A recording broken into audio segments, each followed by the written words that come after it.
శ్రీరామనవమి రోజు ఇలా చేస్తే మీకు త్వరలోనే పెళ్లి జరుగుతుంది. జై శ్రీరామ్. మీకు శ్రీరాముడు అంటే ఇష్టం ఉన్నట్లయితే జై శ్రీరామ్ అని కామెంట్ చేయండి. పెళ్లి అనేది స్వర్గాల్లో నిర్ణయించబడతాయి అని మన పూర్వీకులు చెబుతున్నారు. మన పురాణాల ప్రకారం కూడా పెళ్లి అనేది స్వర్గంలోనే నిర్ణయించబడతాయి. అయితే కళ్యాణం వచ్చినా కక్కు వచ్చినా ఆగదు అనే సామెత అందరికీ తెలిసిందే. కానీ కొంతమంది పెళ్లి కాక ఇబ్బంది పడుతూ ఉంటారు.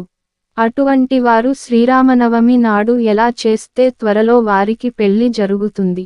శ్రీరామనవమి రోజున పెళ్లి కాని వారు చేయవలసిన పనులు ఏమిటో మనం ఈ వీడియోలో తెలుసుకుందాము.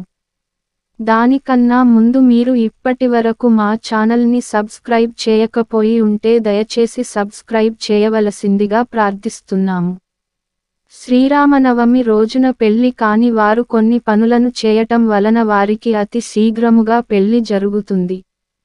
సీతారాములను ఆదర్శ దంపతులుగా మనం భావిస్తాము. వారికి ఎన్ని కష్టాలు ఎదురైనా కూడా ఒకరిపైన ఒకరికి నమ్మకం పోకుండా చివరి వరకు కలిసే ఉన్నారు. శ్రీరాముడు సాక్షాత్తు విష్ణు అంశంలో జన్మిస్తాడు.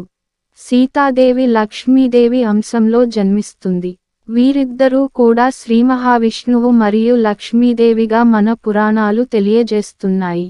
లక్ష్మీదేవి మరియు శ్రీమహావిష్ణువులు మానవ రూపంలో జన్మించి ఎన్నో కష్టాలను భరించారు.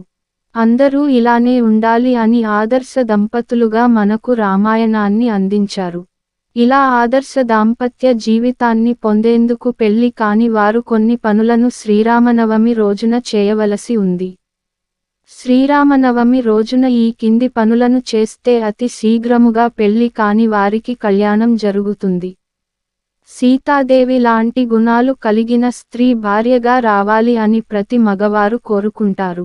అలాగే శ్రీరాముడు లాంటి గుణాలు ఉన్న వరుడు తమకు భర్తగా రావాలి అని ఆడవారు కోరుకుంటారు. ఈ నెల 17వ తేదీన అనగా ఏప్రిల్ 17, 2024 తేదీన శ్రీరామనవమి జరగనుంది. ఆ రోజు నాడు పెళ్లి కాని యువతి యువకులు చేయవలసిన పనులు ఏమిటో ఇప్పుడు తెలుసుకుందాం. 1. శ్రీరామనవమి రోజున రామాయణంలో కళ్యాణ ఘట్టాన్ని 27 సార్లు పఠించవలసి ఉంటుంది. 2. శ్రీరామనవమి రోజు పెళ్లి కాని వారు దగ్గరలో ఉన్న శ్రీరాముని ఆలయానికి వెళ్లి కళ్యాణ మహోత్సవాన్ని తమ కళ్ళారా చూడవలసి ఉంటుంది. 3. ఈ సంవత్సరం ఏప్రిల్ 17వ తారీఖున అభిజిత్ ముహూర్తం అంటే 11:30 నుంచి 1:30 లోపు కాలంలో రామాలయము నందు సీతారాముల కళ్యాణ మహోత్సవాన్ని చేస్తూ ఉంటారు. ఆ కళ్యాణ మహోత్సవంలో పాల్గొని కుదిరితే ఆ కళ్యాణ మహోత్సవానికి వీలైనంతవరకు సాయం చేయాలి. 4. శ్రీరామనవమి రోజున పసుపు నీటితో శ్రీరాముడికి అభిషేకం చేయాలి. 5. వీలైనంత వరకు పసుపు దుస్తులను ధరించటం వలన త్వరలో ఇంటి యందు శుభకార్యాలు జరుగుతాయి. 6. సీతారాముల కళ్యాణ అనంతరం అక్షింతలను సేకరించి ఇంటిలోని పెద్దలు చేత ఆ అక్షింతలతో దీవించమని చెప్పాలి. ఆ కళ్యాణ అక్షింతలతో పెద్దల ఆశీస్సులు తీసుకోవాలి. 7. శ్రీరామునికి పసుపు రంగు అంటే చాలా ఇష్టం.